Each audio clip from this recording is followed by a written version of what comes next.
नमस्कार दोस्तों, deep knowledge में आपका स्वागत है।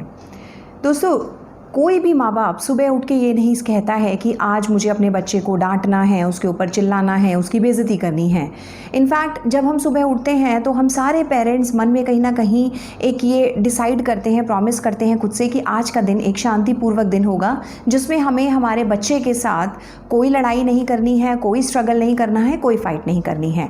लेकिन जैसे ही दिन की शुरुआत होती है कुछ ना कुछ ऐसा हो जाता है कि जो भी हमने रेजोल्यूशन लिया था, जो भी डिसाइड किया था, वो सब खिड़की के बाहर चला जाता है और फिर कोई नई क्राइसिस, नई लड़ाई, नई कॉन्फ्लिक्ट बच्चे के साथ शुरू हो जाती है। हम लोग ये सोचते हैं कि जो पेरेंट्स डिस्टर्ब होते हैं, परेशान होते हैं, केवल वही अपने बच्चों को ब्लेम करते हैं, उनको क्रिटिसाइज़ करते हैं, उनसे लड़ाई करते हैं, बच्चों को शर्म दिलाते हैं, उनको धमकी देते हैं, उनको रिश्वत देने की कोशिश करते हैं या इस तरह की चीज़ें करते हैं। लेकिन जो पेरेंट्स बच्चों को प्यार करते हैं और उनकी मंशा एकदम अच्छी होती है, इवन वो लोग भी ये सब काम करते हैं। अब ऐसा नहीं है कि हम अच्छा नहीं चाहते अपने बच्चों का या हम लोग प्यार नहीं करते अपने बच्चों को, बल्कि दिक्कत कहाँ आती है? दिक्कत आती है जब हम समझ नहीं पाते, एक अंडरस्टैंडिंग की कमी होती है, जब हम इंटेलिजेंट तो हैं लेकिन हमको नॉलेज नहीं है। अब आप इमेजिन करिए कि एक ऑपरेशन थिएटर में डॉक्टर आता है, सर्जन आता है और वो कहता है कि मैं अपने पेशेंट को बहुत प्यार करता हूँ और मैं उसका बहुत केयर करना चाहता हूँ, लेकिन मुझे ये ऑपरेशन करना नहीं आता। डेफिनेटली पेशेंट वहाँ से उठ के भाग जाएगा। तो हम कितना भी प्यार करें, कितना भी हमारी मंशाएं अच्छी हों, लेकिन एक अच्छे पेरेंटहुड के लिए, एक अच्छे पेरेंट्स बनने के लिए एक स्किल की ज़रूरत होती है, एक नॉलेज की ज़रूरत होती है। इसी संदर्भ में आज हम लोग 6 इम्पॉर्टेंट कम्युनिकेशन स्किल्स या 6 ज़रूरी बातें डिस्कस करेंगे कि हमें कैसे अपने बच्चों के साथ कॉन्वर्सेशन करनी चाहिए जिससे हम अपने बच्चों का कॉन्फिडेंस, उनकी सेल्फ रिस्पेक्ट को बढ़ा सकें और हमारे रिलेशंस बच्चों के साथ एक अच्छे पेरेंट्स के बने, बजाय कि उन पेरेंट्स के जो बच्चों को लेक्चर देते हैं, क्रिटिसाइज़ करते हैं या फिर बहुत सारी चीज़ें ऐसी इस्तेमाल करते हैं अनजाने में जो कि एक्चुअली में बच्चों के लिए भी डैमेजिंग है और पेरेंट्स और बच्चों के रिलेशनशिप के लिए भी डैमेजिंग है। दोस्तों, माँ बाप के और बच्चों के बीच में जो बातचीत होती है, कॉन्वर्सेशन होती है, उसके 6 इम्पॉर्टेंट रूल्स हैं या कोड हैं। आज हम लोग उन्हीं कोड्स को डिटेल में डिस्कस करेंगे वन बाय वन। इसी सीरीज़ में फर्स्ट कोड है जो हमें समझना होगा, वो ये है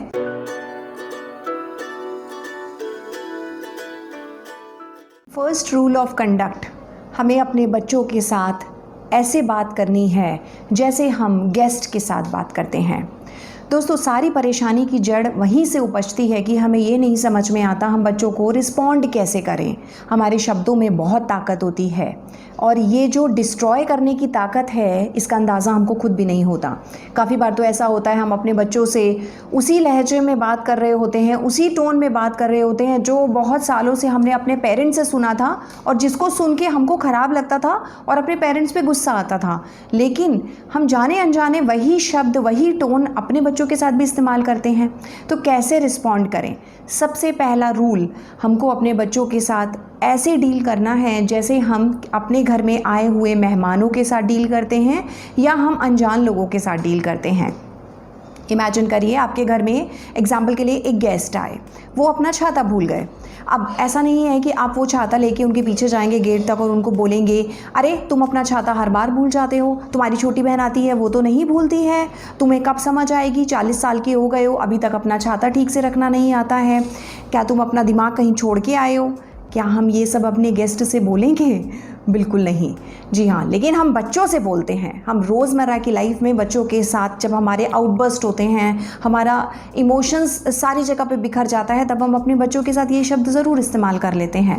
तो सबसे पहला रूल ऑफ कंडक्ट जो हमको ध्यान रखना है वो ये है, हमें अपने बच्चों के साथ ऐसे बात करनी है, अपने शब्दों को ऐसे चूज़ करना है जैसे कि हम अपने घर में आए हुए गेस्ट के साथ यूज़ करते हैं शब्द या स्ट्रेंजर्स के साथ, अनजान लोगों के साथ हम जैसे बात करते हैं। आप देखेंगे शब्दों में बहुत पावर होती है, बहुत ताकत होती है। आपके शब्द आपके बच्चों के कॉन्फिडेंस को यहाँ भी ले जा सकते हैं और ख़राब शब्द उनको बिल्कुल नीचे भी ला सकते हैं। इम्पॉर्टेंट पॉइंट, जब बच्चे कुछ भी सवाल पूछते हैं तो उनका मतलब डायरेक्ट सवाल से नहीं होता। बच्चे इतने नाइव नहीं होते, इतने अनजान नहीं होते जितना हम उन्हें समझते हैं। जब भी वो कोई सवाल पूछते हैं उसके पीछे हिडन मीनिंग्स होते हैं।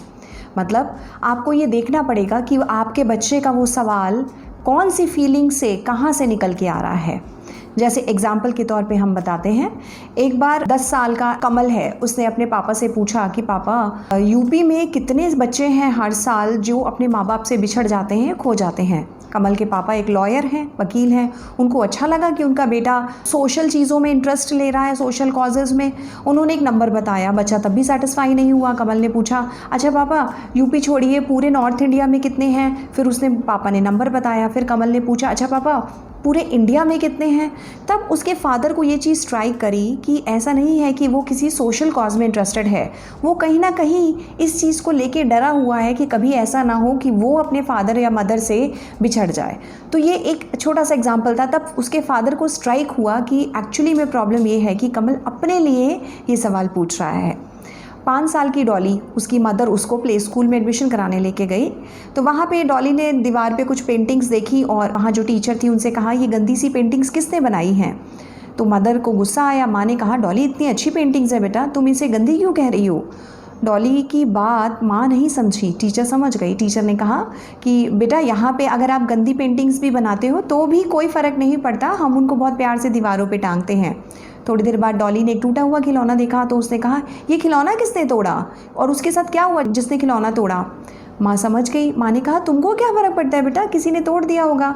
तो टीचर ने फिर शांति से कहा डॉली से कि बेटा खिलौने तो तोड़ने के लिए ही होते हैं, बच्चे जब खेलते हैं तो कभी कभी टूट जाते हैं, कोई बात नहीं। अब डॉली आश्वस्त हुई कि ये जगह उसके लिए सेफ़ है। माँ उसको वहाँ छोड़ के चली गई और डॉली ने बड़ी खुशी से वहाँ एडमिशन लिया। तो बच्चे जब आपसे कुछ पूछते हैं, जब कहते हैं, उनका डायरेक्ट मतलब वो नहीं होता जो सवाल है, उसके पीछे के इमोशन को, रीज़न को हमको समझने की कोशिश करनी होगी।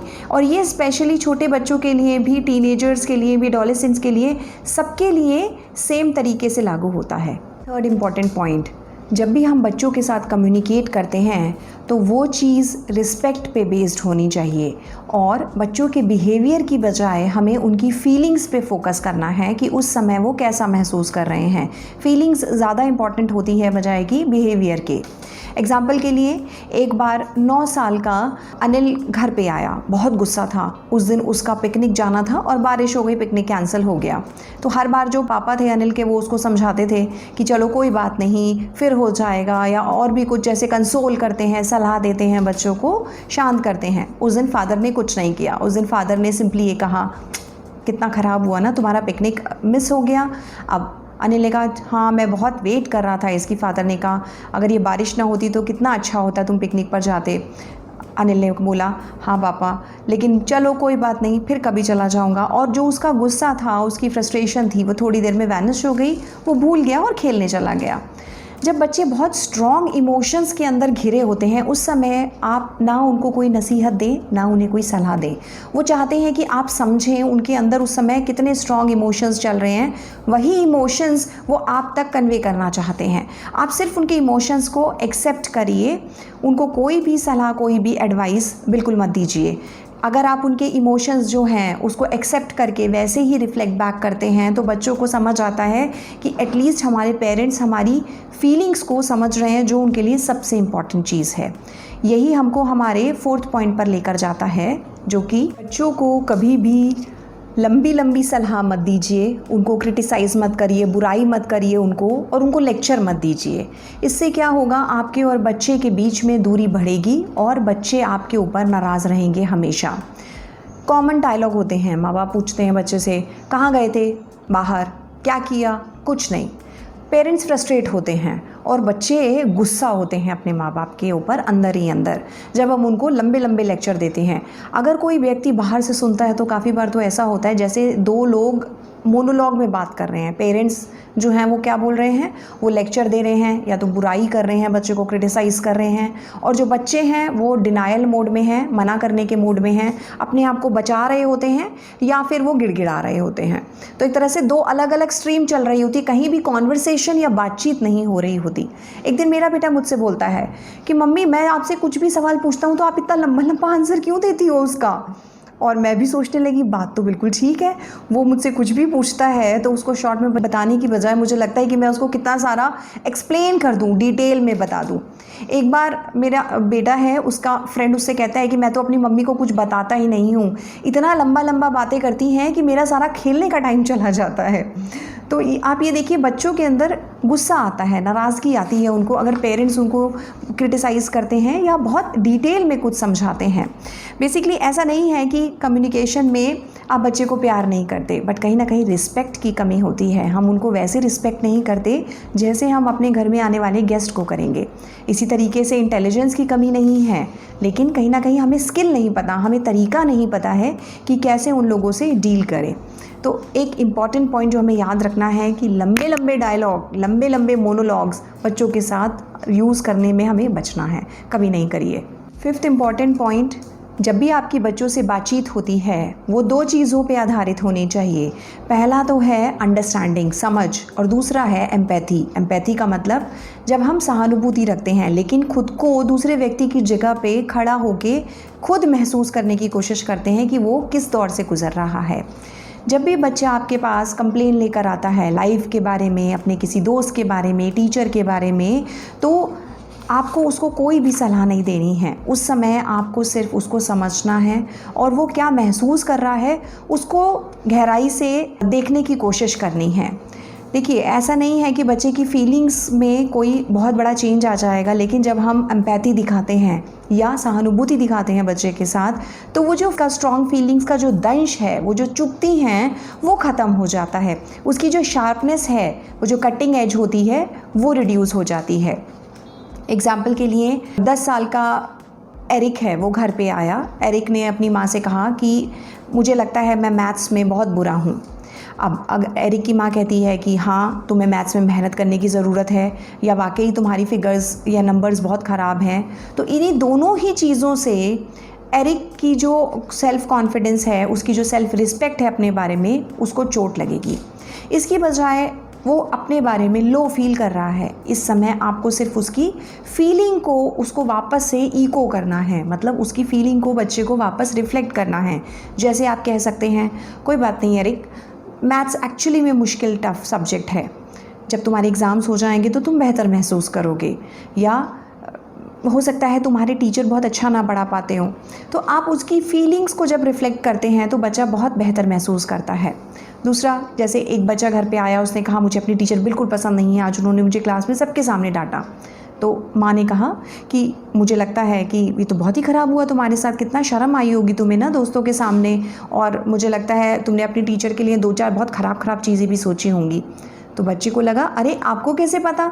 कहीं ना कहीं बच्चों को फिर नॉर्मल लगता है कि जो भी उनके ह्यूमन एक्सपीरियंसेस हैं वो नॉर्मल हैं, वो जिस भी चीज़ से गुज़र रहे हैं वो पार्ट ऑफ लाइफ है। ये चीज़ एक्सेप्ट करने में सिर्फ पेरेंट्स उनकी बहुत ज़्यादा मदद कर सकते हैं। 6th इम्पॉर्टेंट पॉइंट, जिस तरह से मछलियाँ तैरती हैं, चिड़िया उड़ती हैं, उसी तरीके से ह्यूमन बीइंग्स या बच्चे फील करते हैं, और हमारी जो फीलिंग्स हैं हम सब की, वो मिक्स्ड होती हैं। मिक्स्ड का मतलब, अब जैसे बच्चे भी हैं, उनमें दोनों तरह की फीलिंग्स होती हैं। पेरेंट्स के लिए वो अच्छा भी महसूस करते हैं, उन्हें पेरेंट्स पे गुस्सा भी आता है, अपने छोटे भाई को प्यार भी करते हैं, उससे जेलसी भी होती है। लेकिन एज़ एडल्ट्स, एज़ बड़े लोग, हम लोगों को ये बताया गया है कि नेगेटिव फीलिंग्स ख़राब होती हैं। तो इसीलिए हम लोग अपने बच्चों को भी यही मैसेज पहुंचाते हैं। अगर आप बच्चों की जो एम्बिवेलेंट फीलिंग्स हैं, मतलब दोनों तरह की फीलिंग्स हैं बच्चों में, पॉजिटिव भी है, नेगेटिव भी है, जब आप इसको एक्सेप्ट करते हैं तो एक तरह से आप बच्चों को इमोशनली इंडिपेंडेंट करते हैं, फ्री करते हैं, स्ट्रॉन्ग करते हैं। हम सब ह्यूमन बीइंग्स इमोशनल बीइंग्स हैं। आपको ये ध्यान रखना होगा कि कंडक्ट या जो बिहेवियर है वो अच्छा और ख़राब होता है। फीलिंग्स तो हम लोग फील करते हैं, उसको हम कैटेगराइज नहीं कर सकते, उसको हम लेबल नहीं कर सकते। जब आप अपने बच्चे के सामने कहते हैं तुम्हें अपनी टीचर अच्छी भी लगती है, लेकिन जब वो गुस्सा करती हैं तो ख़राब भी लगती हैं, तो जब आप उसको ऐसे कहते हैं तो उसको ये समझ में आता है कि उसके अंदर जो 2 मिक्स्ड फीलिंग्स आ रही हैं वो नॉर्मल है, इसमें कोई भी एबनॉर्मेलिटी नहीं है। इसके लिए बड़ों को भी एक सेंस ऑफ मैच्योरिटी की ज़रूरत होती है। एज पेरेंट्स हम लोगों को भी समझना होगा कि फीलिंग्स में बुराई नहीं है, बिहेवियर में बुराई है। उन फीलिंग्स के ऊपर बच्चों को एक्ट नहीं करना है। हाँ, वो ख़राब फील कर रहे हैं, वो कोई पोएम लिख सकते हैं, वो ऑडियो टेप कर सकते हैं, कोई पिक्चर बना सकते हैं, कलर्स कर सकते हैं, लेकिन मिसकंडक्ट नहीं कर सकते, गलत बिहेवियर नहीं कर सकते।